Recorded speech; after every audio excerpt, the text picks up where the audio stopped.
Baik, saya akan membacakan susunan acara pada pagi hari ini.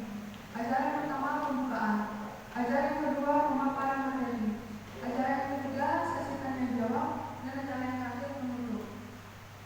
Acara yang pertama pembukaan, mari kita buka acara ini dengan bacaan basmalah.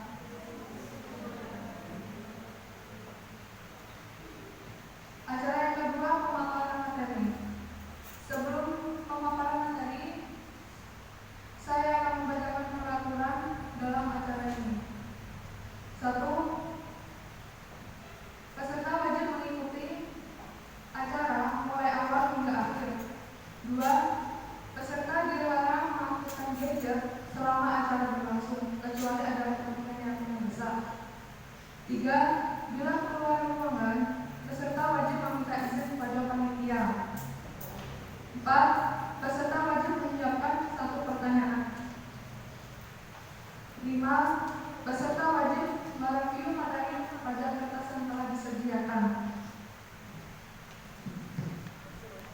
Pada seminar kali ini terdiri atas 2 sesi, yakni sesi pemaparan materi selama 45 menit dan sesi tanya jawab selama 15 menit.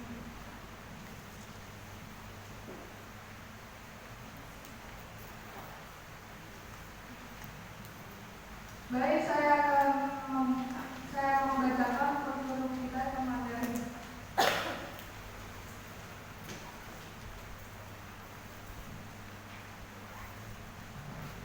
Nama Ansori STMT, jenis kelamin laki-laki, tempat tanggal lahir Pamekasan 4 Oktober 1995, status belum menikah, agama Islam, alamat Dusun Utara 2, Desa Tawongan, Kecamatan Pamekasan, Kabupaten Pamekasan, nomor HP 089 518 836 598, email ansori17@tbm.id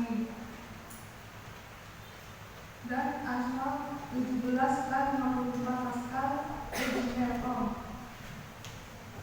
Riwayat pendidikan SD, SDN Pak 5 2002 sampai 2008, SMP, SMPN 2 Pangalengan 2008 sampai 2011, SMA, SMAN 3 Pamekasan 2011 sampai 2014. Perguruan tinggi S1 Teknik Kimia Institut Teknologi 10 November 2014-2018.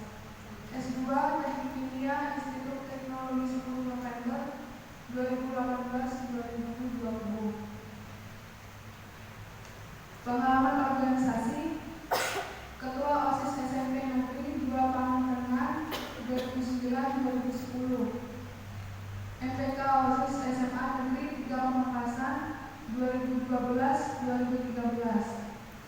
Staf Departemen Jaringan Kajian Islam Luhur Tinggi Teknik Kimia PTI ITS 2015-2016. Staf Sosial Development Himatek PPI ITS 2015-2016. Kepala Departemen Internal Forda 2015-2016. Kepala Biro Hubungan Luar Departemen Jaringan Kajian Islam Luhur Tinggi Teknik Kimia PPI ITS 2016-2017. Ketua Polibor Alliance Group POC Teknik Kimia PTI ITS 2016-2017. Ketua Umum Keluarga Alumni UN 3 Pamekasan Kasmuga 2017-2020. Pengalaman kerja, Internship Student PT Semen Persero PBK Tuban 2017. Member of Process Technology Laboratory 2017-2020. Laboratory Assistant of Chemical Engineering Application 2018-2020. Moto hidup, jangan pernah puas apa yang kamu capai saat ini. Tak pernah ada kata terlambat sampai ada keinginan untuk menjadi apa yang kamu inginkan. Baik, sebelumnya pada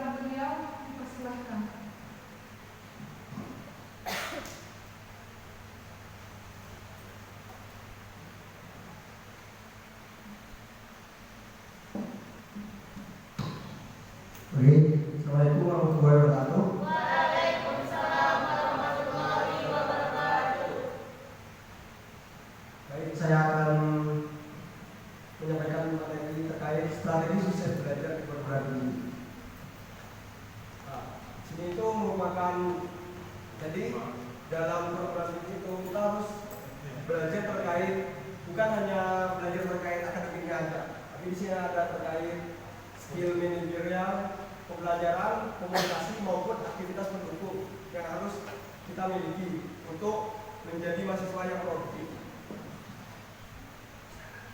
Yang pertama, apakah kalian sudah tahu alasan kalian kuliah itu apa?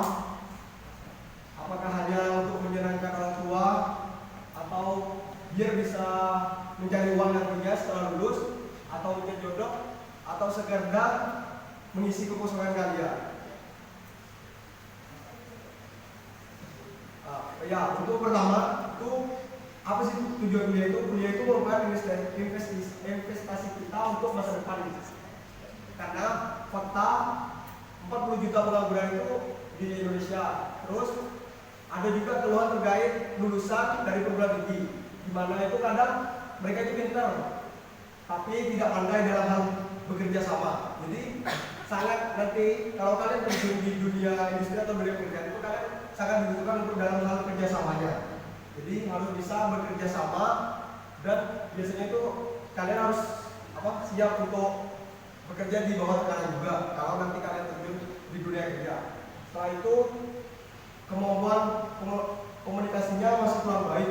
Itu alasan kenapa masih banyak keluhan terkait lulusannya. Nah, karakter yang harus kalian miliki kalau ingin menjadi pemenang itu antara lain seperti ini ya. Jadi kalian harus jago untuk komunikasinya, proaktif dalam hal kayak jawabnya, terus kooperatif itu dalam hal kayak kerjasamanya, terus gigih, pintar atau cerdas dan etis ya, sesuai etikanya. Nah, jadi harapannya itu kalian bisa hidup seimbang, jadi bisa kuliah, bisa refreshing atau fun, teman, keluarga, dan cita-cita itu harus seimbang ya. Jadi jangan terlalu menyolok ke sebelah kiri atau kanannya, agar hidup itu kuliah itu bisa menyenangkan. Nah, kalian udah tahu kan bedanya kuliah maupun dengan sekolah? Ya. Jadi karena kalian sekarang statusnya bukan siswa lagi, melainkan mahasiswa, kalian itu harus tahu apa bedanya. Itu di sini itu kalau di dunia perkuliahan tanggung jawabnya lebih tinggi karena kalian udah mahasiswa. Terus jumlah ujian yang kalian akan peroleh itu lebih sedikit daripada waktu masih sekolah ya. Terus kecepatan mengajarnya biasanya lebih tinggi di perguruan tinggi daripada di sekolah karena kita sistemnya itu SKS. Terus nilai itu lebih tegas, jadi nilainya itu bisa ada A, biasanya dikasih A atau B atau C atau yang lainnya ya sesuai. Terus tugas belum tentu diperiksa, jadi bisa jadi tugas itu diperiksa, bisa jadi enggak. Jadi harapannya itu kalian tetap harus mengerjakan tugasnya sesuai yang diberikan oleh dosen-dosen kalian. Nah, selanjutnya itu menumbuhkan motivasi. Gimana sih untuk menumbuhkan motivasi itu? Kenapa kita harus mempunyai motivasi dalam hal belajar di perguruan tinggi? Yang pertama, kita harus menselaraskan di mana emosi positif akan menumbuhkan kekuatan otak sehingga menunjukkan keberhasilan dan kehormatan. Kalau kita berhasil, kita akan memiliki kehormatan diri yang lebih baik. Musuh utama dalam hal motivasi itu biasanya malas ya. Jadi semua orang itu pasti mengalami suatu kondisi malas. Jadi kenapa orang-orang itu malas dan apa ciri-cirinya? Itu kita hanya tahu pada diri kita, tapi umumnya malas itu karena kita sering menunda-nunda ya. Jadi suatu kita diberi pekerjaan, karena jangka yang masih lama kita menunda-nunda, akhirnya pekerjaannya menumpuk. Itu ciri-ciri orang yang malas. Terus mendahulukan hal yang tidak penting. Jadi yang kita harus nanti di sini tuh kita diajari kayak gimana cara mengatur prioritas kita sendiri. Oleh karena itu kita harus memiliki sasaran ya, agar kita bisa menghilangkan rasa malas itu. Kita harus memiliki sasaran, di mana sasaran itu harus realistis, jadi sesuai kemampuan kita. Terus terukur, spesifik maupun dan fleksibel ya. Jadi spesifiknya itu kayak kalian pengennya, anggap ya kalian cita-citanya pengen apa. Jadi sasaran kalian itu harus jelas. Entah 1 tahun ke depan ini kalian pengen apa, 4 tahun, terus setelah lulus pengen apa, itu harus kalian punya tujuan dari sekarang.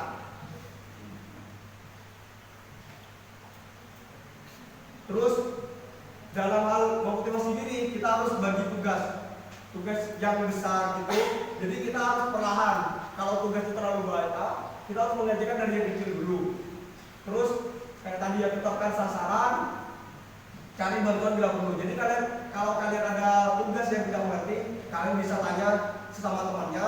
Kalau sama-sama tidak mengerti, kalian bisa nanya ke dosennya. Apalagi di sini kan masih ini ya, kayak masih dosennya masih muda-muda juga. Jadi kalian fleksibel untuk bertanya kepada dosennya.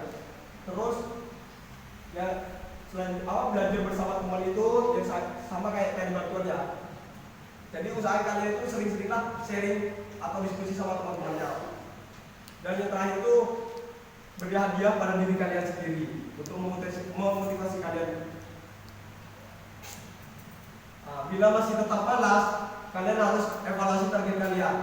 Kalian mau tetap seperti ini atau mau berubah? Jadi itu intinya. Jadi target kalian itu kayak apa? Terus tanggung jawab kalian untuk diri kalian sendiri. Selain itu kalian harus kayak membuat skala prioritas kalau masih malas ya. Nah, kalau ada yang merasa salah jurusan, aku biar nanti kalian di tengah jalan kayak merasa salah jurusan. Nah, salah jurusan itu banyak yang dialami oleh mahasiswa di perguruan tinggi itu banyak. Tapi kalian salah jurusan itu jangan dijadikan patokan untuk masa depan. Jadi kalian jadikan itu adalah kayak ini ya, batu loncatan aja. Banyak juga lulusan di perguruan tinggi itu, baik yang kampus-kampus besar itu tidak sesuai pekerjaannya, tidak sesuai dengan program studi yang mereka ambil. Kayak contohnya di teknik kimia sendiri ya. Di teknik kimia itu hampir 70% itu mereka kerjanya nggak sesuai di kayak untuk lulusan teknik kimianya itu malah lebih sedikit daripada bekerja di luarnya. Terus yang selanjutnya itu kita harus memanage waktu kita. Jadi kita harus membuat skala prioritas apa yang harus kita lakukan untuk bisa mencapai target-target kita tadi. Kalian pasti pernah pas waktu sekolah juga ini ya, mengapa prestasi tiap orang itu berbeda-beda, padahal waktunya sama aja, terus kayak makannya juga sama aja. Hal yang membedakan antara prestasi satu orang dengan orang lain itu karena ini ya, jadi kalian itu tidak bisa mengatur antara belajar, bermain, terus kayak mencuci atau menonton film, itu kalian tidak bisa mengatur dengan baik, sehingga akan membuat prestasi kalian itu buruk. Sehingga kalian dituntut itu untuk mengelis, jadi mana prioritas kalian, mana yang harus didahulukan, itu harus kalian list sendiri masing-masing. Seperti kayak ini ya. Jadi contohnya untuk kita menulis sesuatu ada kata mendesak sama penting. Jadi contohnya itu ujian besok atau teman sakit parah atau PR yang harus selesai hari ini. Itu merupakan contoh orang yang suka menunda. Jadi kalau kalian baru mengerjakan hal-hal yang mendesak dan itu penting, itu biasanya orang-orang yang suka menunda. Jadi kayak kalian dikasih tugas hari ini, tapi karena dikumpulinnya minggu depan, kalian biasanya ngerjain H-1. Itu ada contoh-contoh orang yang suka menunda. Untuk yang kedua, mendesak sama tidak penting. Itu telepon yang tidak penting dipaksa kayak menelpon hal yang tidak penting. Jadi kayak kita ngobrol sama teman tapi nggak ada tujuan yang real gitu, yang pasti. Terus jalan-jalan hanya sebatas jalan-jalan aja. Itu merupakan contoh orang yang kayak mau ikut-ikut aja gitu. Jadi kayak mereka diajak kemana ya ikut. Terus ada untuk yang tidak mendesak dan tidak penting. Kayak kita terlalu banyak nonton TV.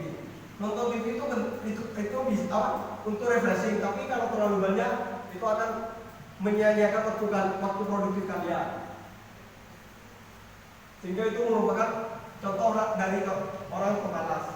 Dan yang paling bagus itu adalah tidak mendesak dan penting. Seperti belajarlah dengan teratur, olahraga, bersosialisasi maupun rekreasi untuk refleksi otak kita. Itu merupakan orang yang pandai menentukan prioritas.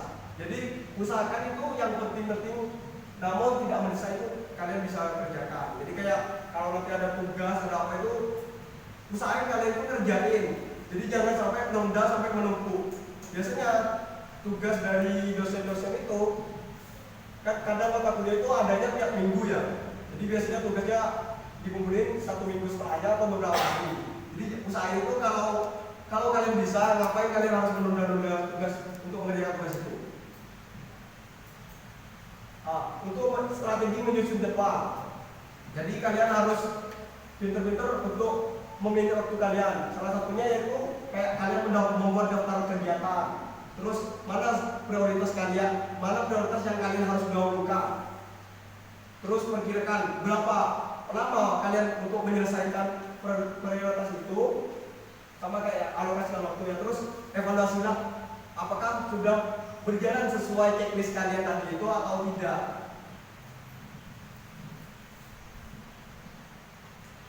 Untuk mengoptimasi waktu ya, jadi manfaatkan waktu menunggu. Jadi kalian kayak antri atau apapun itu bisa aja kalian itu sambil baca atau apapun ya, yang sekiranya bermanfaat untuk diri kalian sendiri.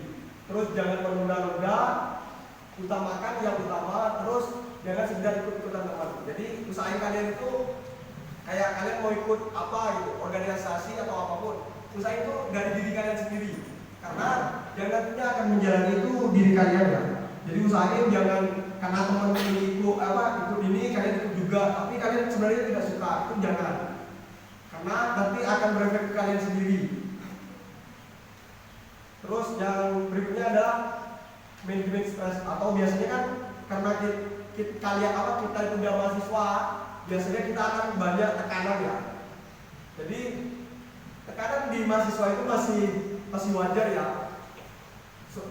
Paling nanti itu di dunia nyata, yaitu dunia pekerjaan itu lebih tertekan lagi biasanya. Makanya kita harus tahu juga cara mengatur atau mengontrol diri kita biar tidak terlalu stres.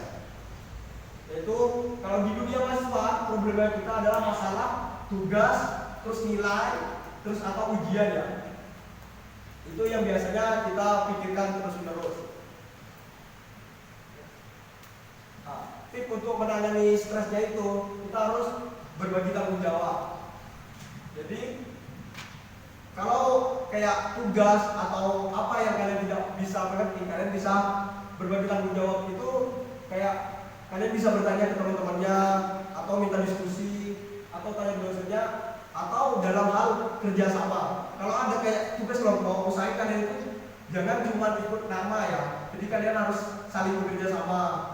Itu gunanya tugas kelompok itu kayak kalian saling diskusi. Jadi yang awalnya tidak mengerti bisa mengerti, dan yang udah mengerti harapannya itu bisa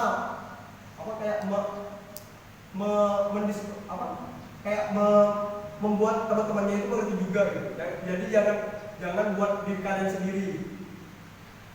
Terus perencanaan yang cermat, mengenali penyebab, terus menyelesaikan akar masalahnya. Akar masalahnya itu apa? Itu harus kalian cari. Kalau memang masalahnya itu benar-benar rumit yang bikin kalian stres gitu. Terus gantilah suasana. Jadi kalau seumpama kalian udah gak bisa mengontrol stres kalian harus mencari suasana baru. Kayak kalian bisa refreshing lah atau apapun yang bikin kalian happy gitu. Terus mendekatkan diri pada Sang Pencipta ya. Jadi kalau udah kalian tidak bisa paling gampang itu kayak kita berdoa atau ibadahnya lebih digiatkan lagi. Itu biasanya untuk mengurangi rasa stres kita. Terus sekarang mengenal cara belajar ya. Jadi belajar di sini itu harus benar-benar. Jadi cara belajar itu kalian harus tahu. Kalian itu paling gampang itu belajar dari segi apa. Jadi ada visual, ada auditori atau pendengaran kita, sama kinestetiknya.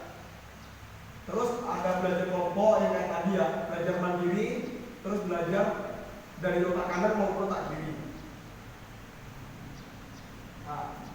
untuk belajar yang biasanya lebih gampang belajar visual ya, kita biasanya yang visual kan kadang memang lebih gampang visual ya. Jadi ada orang-orang itu yang biasanya belajar gampang dari gambar atau dari musik, itu tergantung diri kalian sendiri. Jadi kalian harus menentukan mana yang menurut kalian paling gampang kalian cerna, paling gampang kalian kayak ini lebih mudah untuk aku pelajari. Jadi kalau dari segi visual atau gambar itu kita bisa biasanya menggunakan gambar atau grafik ya.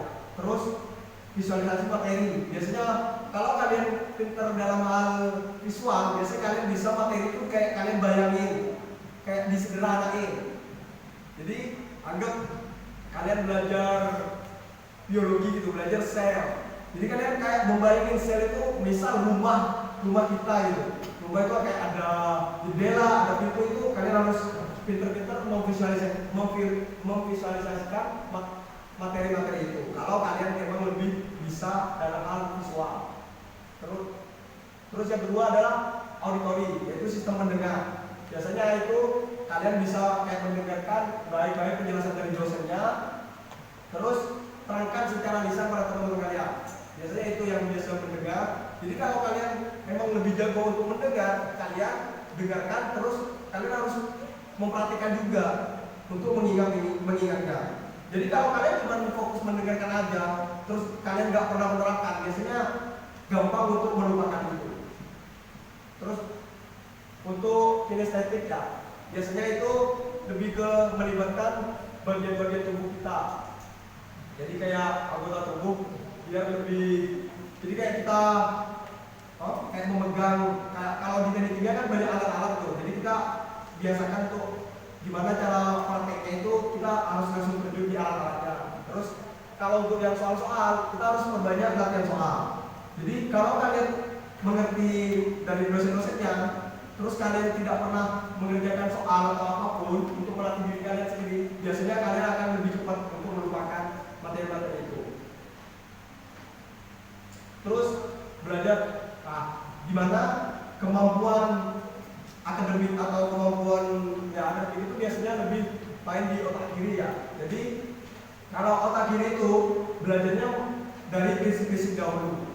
Jadi kita harus tahu dasar-dasar, anggap suatu mata kuliah tertentu atau pas awal-awal kayak kimia dasar. Inti dari prinsip-prinsipnya itu harus apa, itu kita harus pelajari dulu kalau kita menggunakan dari otak kiri ya. Terus lihat keterkaitan antara prinsip dasar, terus baru pelajari keseluruhannya.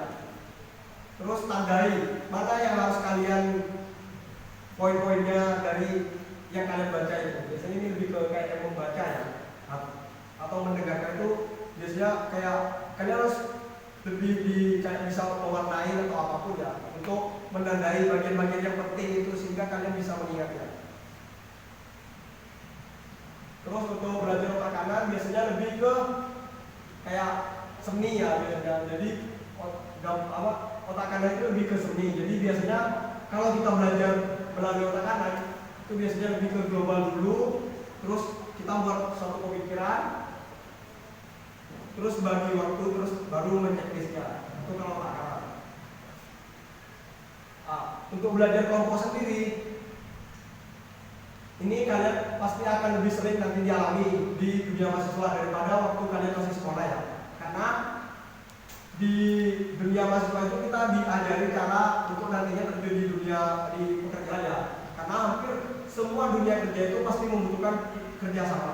Apalagi teknik kimia. Teknik kimia itu erat kaitannya dengan suatu kerjasama. Jadi pilih teman belajar yang cocok. Jadi kalau kalian cocok dengan teman yang ini, ya kalian bisa belajar sama ini. Tapi jangan kalian mendiskriminasi teman-teman kalian yang ini ya, yang tidak cocok dengan kalian. Tetaplah berbaur semuanya. Tapi kadang orang-orang itu mempunyai teman yang klop untuk biar bisa gampang untuk menerima materi. Terus saling bandingkan catatan bisa. Jadi kalian bisa catat itu, terus bandingkan mana yang menurut kalian kurang atau ini bisa sharing gitu ya. Terus tanya jalan pekerjaan, bukan sekedar jawabannya. Jadi kalau ada tugas itu, kalian bisa tanya teman atau guru itu kayak jalannya itu, prosesnya itu gimana, bukan langsung jawab atau bukan langsung kayak kalian memindahkan jawaban teman ke kertas kalian. Itu kalian nanti tidak akan berguna untuk kalian nanti kalau udah lulus. Ya emang kalian dapat nilai, tapi buat apa nanti kalau kalian nggak bisa. Terus rutinkan belajar bersama ya. Untuk belajar mandiri sedikit ya. Jadi biasanya itu lebih ke perbanyak kita baca-baca literatur atau buku, terus latihan soal. Itu untuk terutama yang berkaitan dengan angka-angka ya. Biasanya kalau angka-angka itu kita nggak sering-sering latihan soal, kita tidak akan tahu kita tidak akan ingat rumus-rumusnya. Kalau kalian mengingat rumus-rumus, kalian akan pusing sendiri. Makanya biasakan kalian itu ngerjain kayak latihan soal. Terus pilih tempat belajar yang tenang. Jadi kadang ada orang-orang itu yang gampang belajar bersama atau yang bisa belajar walaupun kondisi ramai gitu ada. Tapi kadang ada orang tertentu yang bisa fokus belajar itu kalau dia sendirian. Yaitu tergantung dari diri kita. Kalau diri kita emang enaknya belajar sendiri ya kita harus mencari tempat yang tenang untuk belajar. Terus ini untuk kiat membaca efektif ya. Jadi membaca buku itu tidak harus dibaca keseluruhan, dibaca semuanya. Jadi kalau hanya buka-buka dan buku itu jangan dibuka aja ya. Kalau dibuka aja semua kalau gitu itu bisa. Nah, ada metode membaca. Ini menurut ini ya. Jadi kita pertama itu kayak kita harus mensurvei apa yang kita butuhkan. Kita mau belajar apa itu. Terus question. Jadi pertanyaannya apa aja. Kalau emang nggak ada tugas kita mau belajar sendiri, ya kita harus sambil kayak kita ingin belajar apa. Pertanyaan dari diri kita sendiri terkait pelajaran ini apa. Tuh. Terus baru kita membaca dan menjawab. Membaca dalam hal ini kita mencari jawaban dari pertanyaan dari kita sendiri itu. Apa jawaban dari itu? Setelah itu kayak kita menghafal. Bisa itu kayak menghafal dari jawabannya. Jadi jawaban ini gimana? Terus selanjutnya kita mereview. Kayak kita bisa mereviewnya itu kita bisa share teman-teman ini kita memberi pertanyaan sendiri terus menjawab sendiri itu kita termasuk nge-review ya. Jadi itu biar kita itu mengingat materi-materinya itu seperti apa. Terus jangan membaca sambil di tempat tidur ya atau sambil tidur. Biasanya apalagi orang yang sulit yang nggak suka membaca ya biasanya pasti tidur itu. Jadi usahain itu kalian membaca bukunya itu sambil duduk atau jangan di tempat tidur ya. Terus cara menyimak dan membuat catatan di perkuliahannya. Biasanya orang-orang yang hanya datang kuliah untuk absen itu biasanya pasti kayak gini. Jadi mereka tidak akan fokus, mereka hanya datang aja gitu kayak lolo nggak ada tujuan jelasnya karena mereka tujuannya cuma absensi aja. Itu sangat salah ya. Jadi kalian eman-eman kalian datang 100 menit atau apapun tapi kalian tidak ada kemajuan gitu. Jadi eman-eman kalian untuk kalian sendiri. Untuk menyimak yang atas itu seperti ini ya. Jadi jaga fokus. Intinya fokus ya. Jaga pertama itu fokus terus aktif di kelas. Jadi kalau kalian ada yang tidak dimengerti, kalian tanyakan aja. Jadi jangan anggap orang yang bertanya itu bodoh. Tapi mending kalian kayak bodoh selama 5 menit daripada kalian bodoh selamanya. Jadi kalian tanyakan aja apa yang ingin kalian, apa yang kalian tidak mengerti tanyakan aja. Jangan pikirkan omongan teman-temannya, entah caper atau apa itu tidak penting sebenarnya. Jadi kalian fokus ke diri kalian. Kalau emang kalian nggak ngerti, kalian tanyakan. Tapi kalau kalian udah ngerti ya nggak usah. Terus selektif dalam mencatat ya, jangan dicatat semua. Jadi kalau nanti dosennya terangin atau apa itu jangan dicatat semua, catat yang penting-pentingnya aja. Terus yang paling itu singkirkan ketidaksukaan pribadi. Biasanya orang yang nggak bisa kan kalau di sekolah-sekolah ya mungkin paling banyak itu nggak senang itu matematika ya. Kenapa kita nggak bisa matematika? Itu karena dari diri kita sendiri itu udah bilang kita tidak suka. Nah itu udah salah. Jadi seberapa keras kalian belajar, kalau kalian udah tidak suka, kalian tidak akan bisa.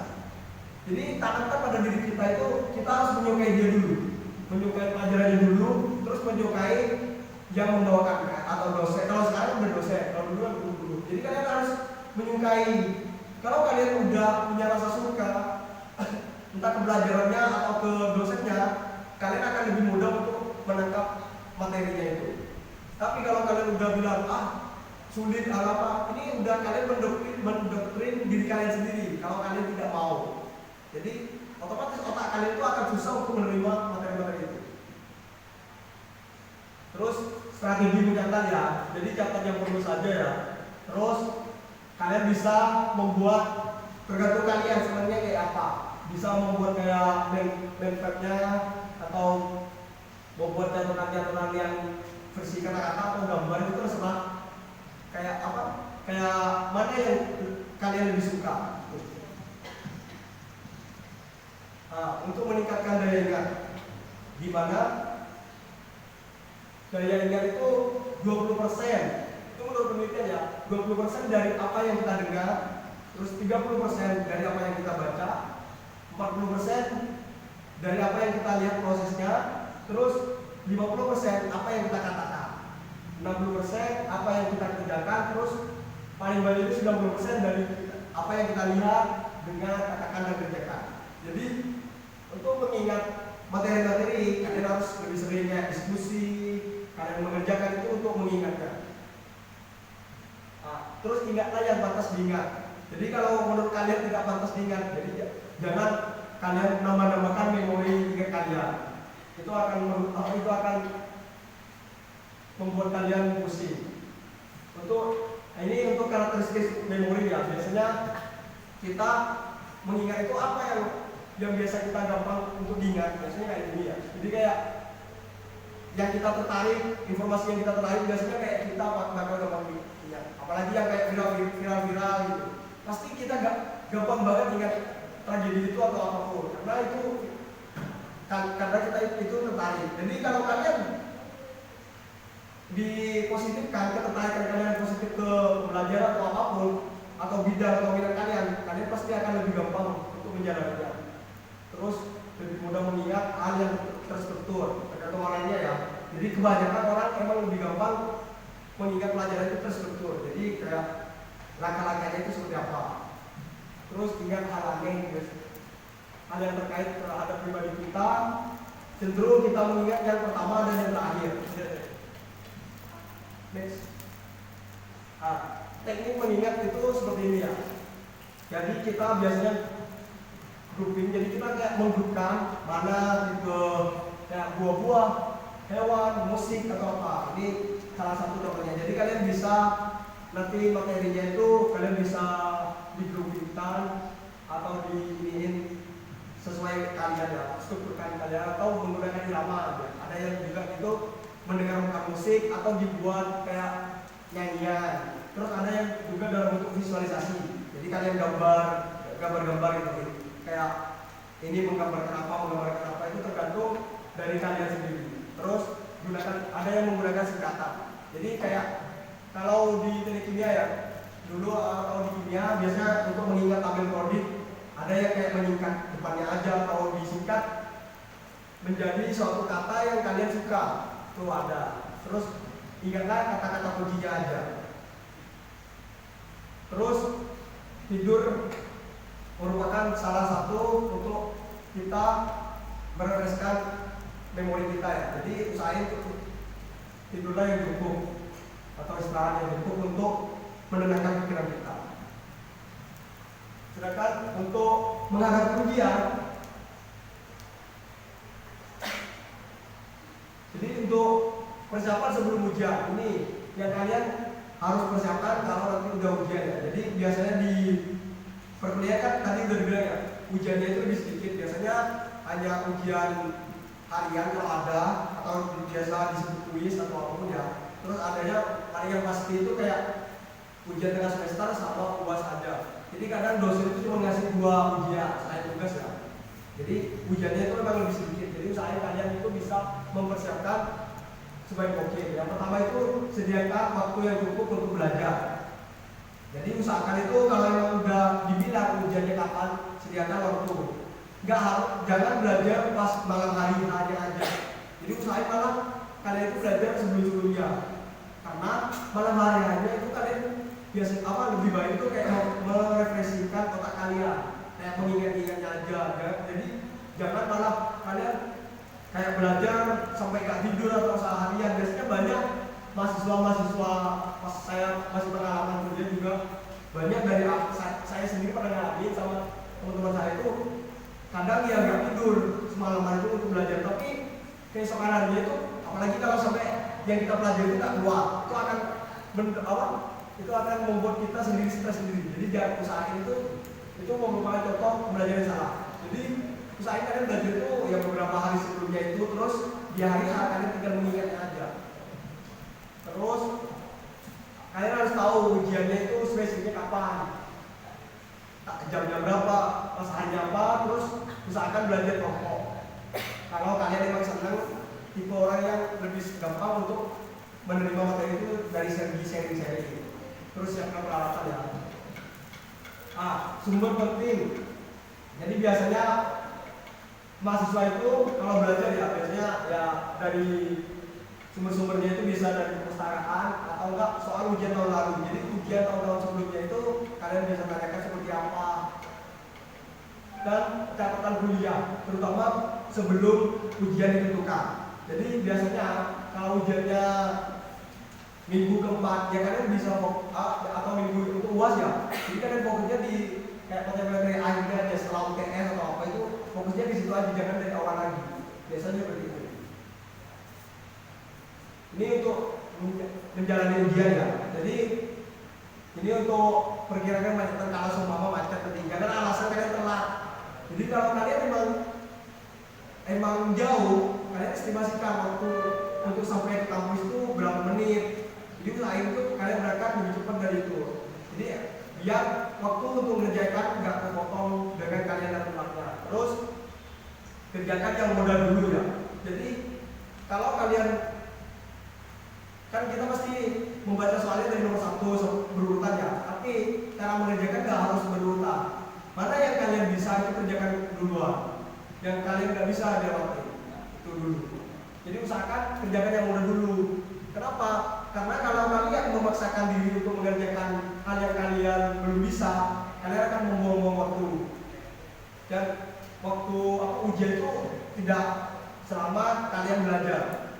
Terus kayak kalau kalian bawa minuman itu untuk merendahkan, kalau kalian awal sebelum mulai ujian kadang ada yang tegang atau apa ya, jadi kalian usahakan minum air ya. Terus jawab sesuai pertanyaan. Kalian bisa menebak atau mengarangnya bisa. Terus garis bawahi itu jawaban ini.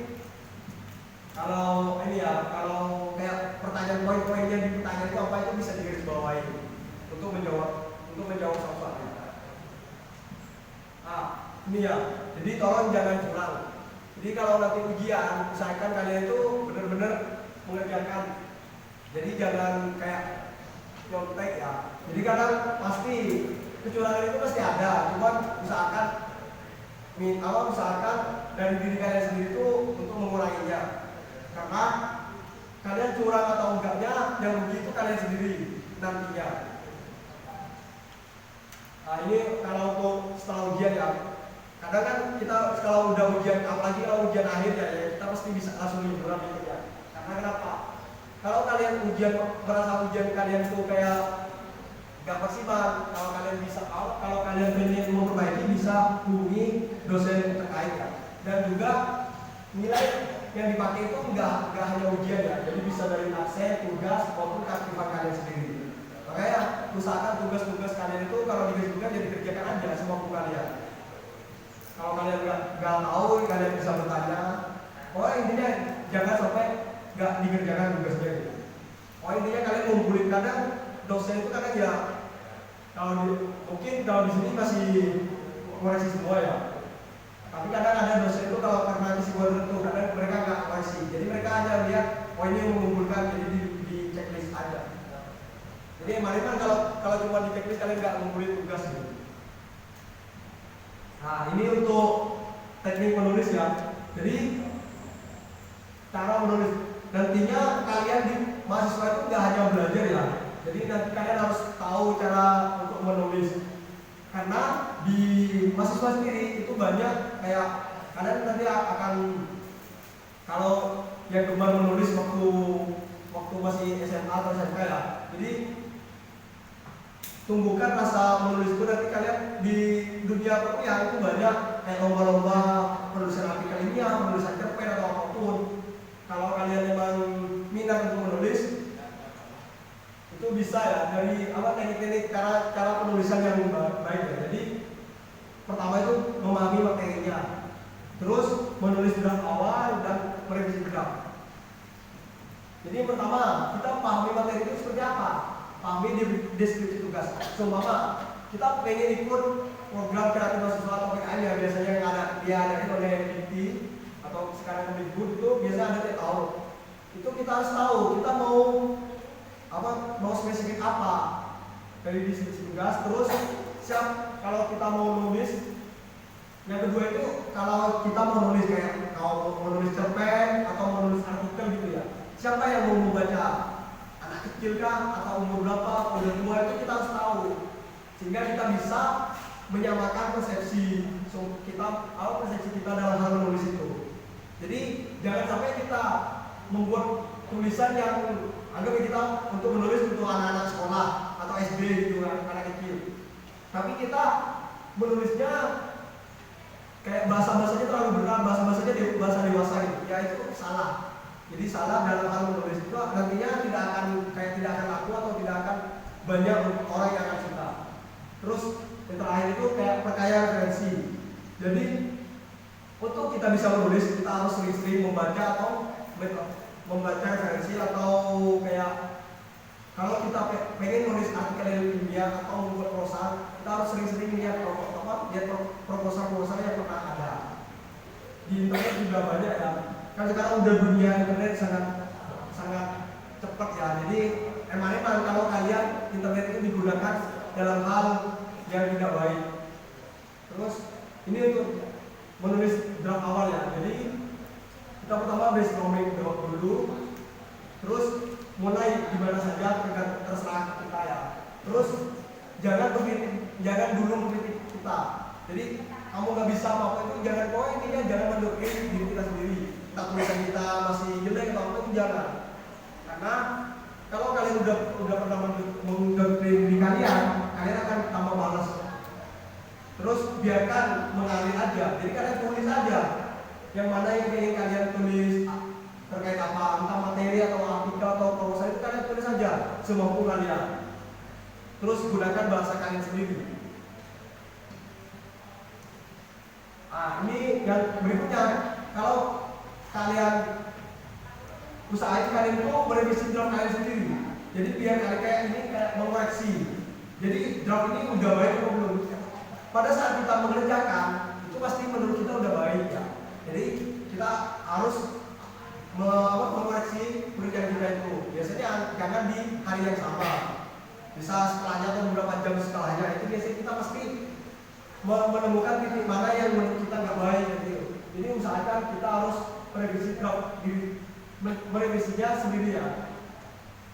Terus di sini kayak proses-prosesnya bisa dilihat ada. Jadi kayak kejamnya dalam hal mengedit. Dalam hal ini kita harus berani untuk mengedit tulisan kita. Jadi berani untuk kayak kalau menurut kita setelah merevisi itu ini nggak baik ya, jangan suka-suka kita itu menghapus atau mengubahnya.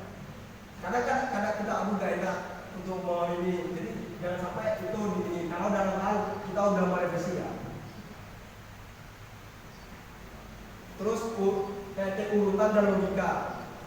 Dari kayak kalau kita buat proposal ya, jadi paragraf pertama sama paragraf kedua itu nyambung apa enggak. Jadi usahain itu nyambung. Dari misalnya kita menulis suatu proposal apa ya, biasanya nulis itu dari yang umum dulu, terus kita makin khusus gitu. Jadi kita mau apa itu dari bawah. Jadi dari umum dulu, kayak contohnya karena sekarang kan banyak ini energi terbarukan, misalnya kalau energi terbarukan fokusnya kita ke research gitu. Ya kita harus diurungkan dulu Indonesia itu seperti apa, atau enggak apa sih pembuat dari research itu, kita umumkan dulu, terus proses-prosesnya apa. Jadi seperti itu ya. Jadi kayak urutkan sesuai yang apa yang kita inginkan, terus ejaan sama kutipannya. Jadi biasanya kalau kita menulis atau proposal itu kan kita biasanya mengutip dari artikel-artikel lain, tapi dalam bentuk bahasa kita ya, biar tidak ada plagiarisme atau kemiripannya, biar nggak terlalu tinggi. Jadi kita harus pakai bahasa kita, tapi ya kata-kata inti kata-katanya itu sama kayak artikel itu.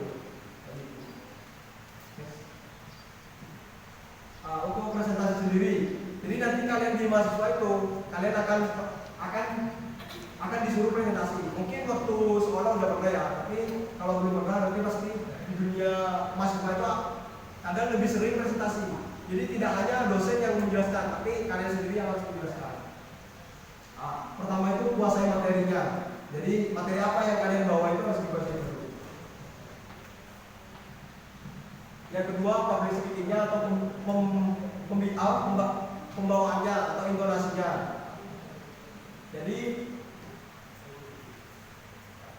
atur suara dan intonasi ini yang penting sih biasanya. Jadi kita mengaturnya sebaik mungkin untuk biar gampang dikenal oleh teman-temannya. Ini ya, untuk teknik komunikasinya bisa biasanya itu kadang banyak pakai bahasa tubuh sama kata-kata sama intonasi. Nah, untuk penyajian materinya itu seperti ini. Jadi kita bisa menggunakan ilustrasi atau animasi. Terus yang kedua, tampilkan intinya aja. Jadi jangan bentuk kata-kata aja, jangan kayak gini ya, konsep dasar gitu. Terlalu banyak ini. Jadi jadikan poin-poinnya aja kalau nanti di presentasi. Selanjutnya adalah yang terakhir yaitu aktivitas pendukung. Sebagai mahasiswa, kalian tidak hanya dituntut untuk belajar aja ya. Jadi kalian harus seumpama mengalami tantangan finansial. Jadi kalau kalian mengalami tantangan dalam hal keuangan, itu kalian bisa membuat anggaran dan berproyek. Jadi kalian membuat anggaran sendiri dalam sebulan itu habisnya berapa, itu kalian buat anggaran sendiri dan harus menetapkannya untuk mengurangi budget kalian sendiri. Terus bisa mencari beasiswa atau bekerja sampingan untuk masalah pihak keuangan. Untuk memperluas wawasan, kalian harus aktif berorganisasi. Jadi nanti di dunia kerja itu kalian nilai atau IPK, biasanya mahasiswa itu kan IPK ya. IPK itu hanya gerbang awal untuk diterima untuk lolos di tahap awal aja, tapi belum tentu diterima kalau memang IPK ya. Jadi kalian harus mengasah soft skill kalian, karena kalau kita hanya belajar itu hard skill doang. Makanya kita harus aktif berorganisasi, harus bisa ikut seminar, apalagi sekarang ya banyak webinar online yang diadain dan free. Jadi usahain kalian kenapa ikut seminar atau webinar itu buat kalian punya kenalan, relasi. Karena relasi itu sangat penting ya. Nanti di dunia kerja itu sangat penting relasi itu atau koneksi ya. Terus bisa ikut pertukaran mahasiswa atau bekerja sampingan. Kalau nanti ada kayak program magang atau membantu proyek dosen. Biasanya kalau yang suka kayak penelitian atau apa itu bisa sambil biar kalian merasa kalian bisa ikut membantu dari dosen-dosennya. Terus yang terakhir itu kalian harus menjaga kesehatan. Kenapa? Karena kesehatan itu nomor satu ya. Kalau kalian sakit kalian akan buyar semua. Jadi semua yang kalian catat ataupun apapun yang kalian inginkan itu tidak akan terrealisasi kalau kesehatan kalian kurang baik. Jadi yang pertama itu kayak olahraga teratur, nutrisi seimbang, terus berobat apabila sakit, terus cukup istirahat. Jadi istirahat yang cukup ya. Dan terakhir jaga kondisinya. Oke, selamat menikmati di dunia perjuangan, yaitu dunia mahasiswa ya.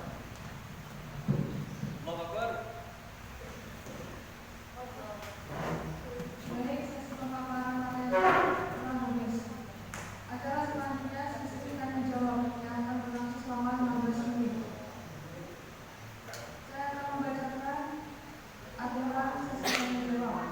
1. Selama diskusi berlangsung, peserta diharapkan tenang. 2. Peserta yang ingin bertanya harap angkat tangan.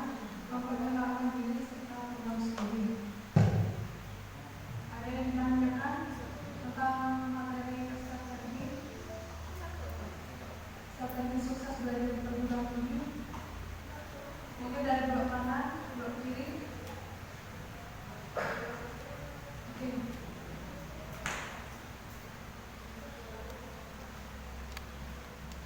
Assalamualaikum warahmatullahi wabarakatuh. Nama saya Yudi Wulandari, saya dari Prodi Kimia. Pak, mau bertanya, apakah prodiku bisa menentukan masa depanku? Sekian, terima kasih. Terima kasih, Mbak. Ada lagi yang bertanya?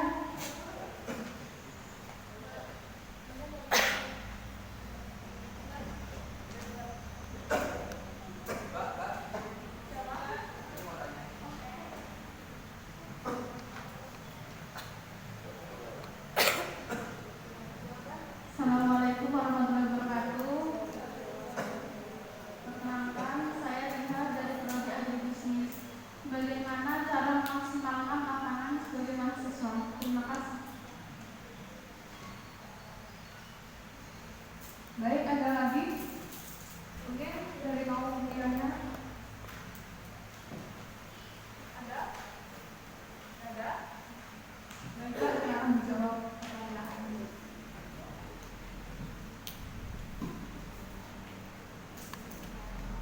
Oke ya. Yang pertama tadi yang terkait prodi teknik kimia ya. Apakah prodi bisa menentukan apa? Oh, masa depan. Oke. Yang pertama, apakah kamu masuk teknik kimia itu berdasarkan keinginanmu atau keinginan orang tua? Dan terus apakah kamu ada kayak minat di teknik kimia sendiri? Itu pertama. Jadi kalian harus benar-benar harus tahu kalian masuk di prodi itu tujuannya apa, kenapa, alasannya. Terus kalau emang udah niat kalian, terus kalian udah punya basic juga di situ, ya jawabannya bisa. Prodi masing-masing itu bisa membawa kalian kesuksesan. Banyak, apalagi ya di teknik kimia ya. Kalau emang kalian benar-benar belajar dalam hal bukan belajar hanya di kelas ya, tapi belajar ke yang lain juga kayak organisasi maupun yang lainnya. Kalian nanti pengen jadi apa itu bisa. Jadi kalau kalian apalagi prodi teknik kimia ya, teknik kimia itu kalian mau kerja di mana aja itu hampir bisa ya, kecuali di kedokteran ya. Jadi kalau kalian pengen kerja di bagian kecantikan bisa, di bagian kayak obat-obatan bisa, dan di industri pasti bisa. Jadi kalau kalian emang cita-cita kalian kalian harus tahu juga ya cita-cita kalian apa dulu. Soalnya sukses itu banyak arti ya. Jadi suksesnya kamu sama aku atau kalian itu pasti beda-beda ya seperti apa. Cuman kalau dalam arti sukses itu kayak kita nanti bekerja di suatu perusahaan yang besar itu ya bisa-bisa aja kalau kalian bisa menumbuhkan soft skillnya tadi. Kalau cuman karena kenapa? Nilai itu hanya untuk gerbang awal aja. Tapi soft skill pengetahuan kita di dunia perkuliahan itu kita hanya diajari kayak dasar-dasarnya aja sebenarnya.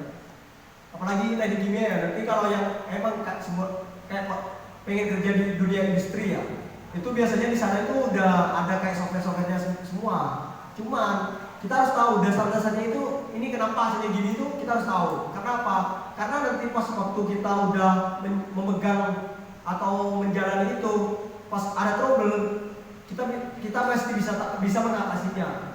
Dan karena kita ini sarjana itu kita lebih dituntut untuk berpikir ya kayak untuk menyelesaikan masalah atau apapun.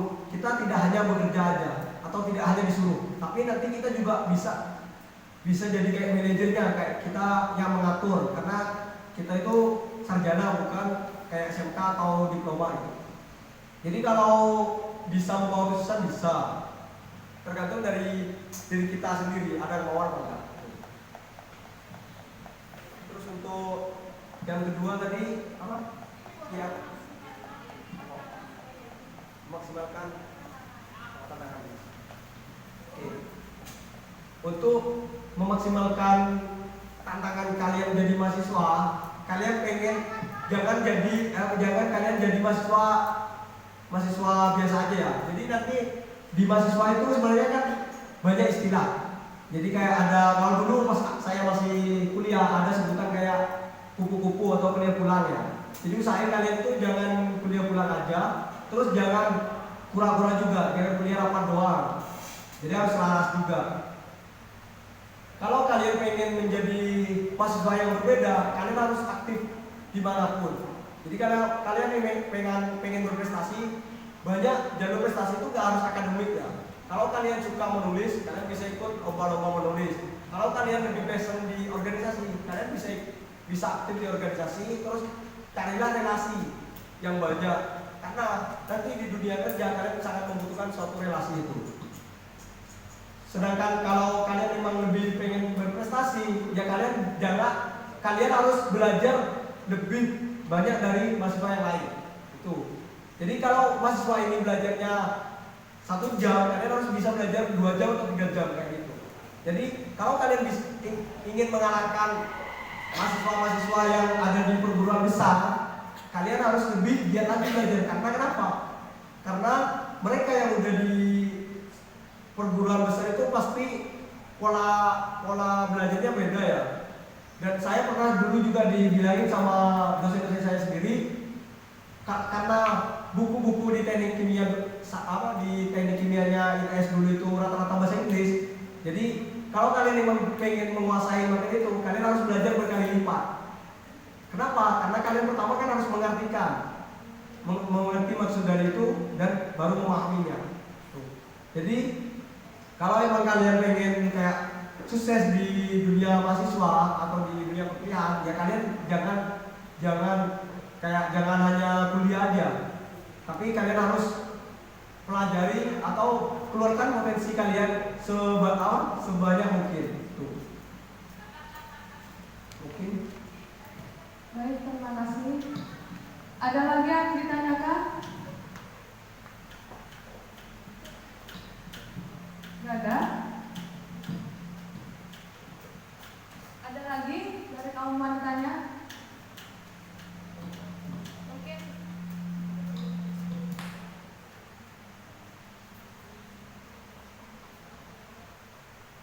Mungkin masih ada unek-unek yang perlu ditanyakan daripada masih bingung. Ayo ngomong-ngomong. Ayo, yang mau bertanya silakan. Omong terbuka, gratis. Jadi tanya mungkin gimana caranya biar kita lebih baik atau apa? Ayo.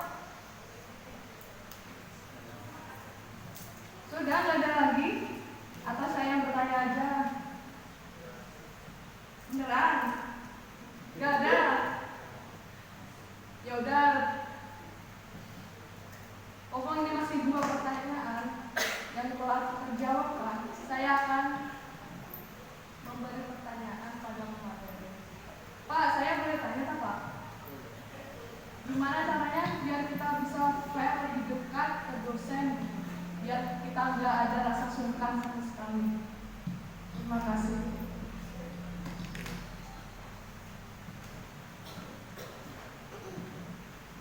Untuk kayak kita di antara dosen sama mahasiswa pasti ada jarak ya.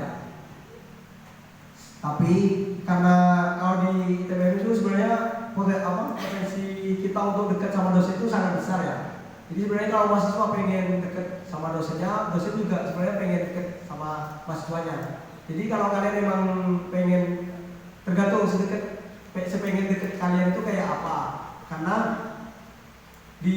untuk prodi teknik kimia sendiri kan dosen-dosennya itu ya kita available. Kalau kalian pengen bertanya atau apapun, sharing-sharing apapun itu kita terbuka banget gitu. Jadi sebenarnya kalau kayak masih di kampus-kampus, kalau kalian di kampus-kampus besar, biasanya kalian akan susah untuk menemukan untuk bertemu dosennya itu susah. Karena seminggu, kadang bisa jadi seminggu nggak ada. Tapi kalau di TBM ini, kalian akan lebih gampang untuk ketemu dosennya. Jadi kalau kalian pengen sharingkan sesuatu atau pengen join kayak proyek-proyeknya dosen atau apapun ya, kalian bisa langsung hubungi dosennya. Yang penting kalian menghubungi dengan sopan dan santun aja. Jadi kayak kalian pengen bertanya terkait pelajaran yang kalian belum mengerti, itu bisa aja kalian langsung menghubungi dosennya. Yang penting kalian sopan santun, sopan etikanya dijaga, itu aja. Dan rata-rata semua dosen pasti terbuka untuk menerima saran. Kalau kalian ada saran pun kayak harus gimana, kalian bisa menyampaikannya juga. Yang penting kayak etikanya harus sopan. Betul. Baik, terima kasih. Oke, sesi tanya jawab telah habis. Baik, acara selanjutnya penutup. Sebelumnya saya ucapkan terima kasih kepada pemateri hari ini karena telah memberikan waktu dan tempatnya untuk memaparkan materi kepada kita semua. Semoga apa yang disampaikan oleh Bapak Ansori memberi manfaat bagi kita semua.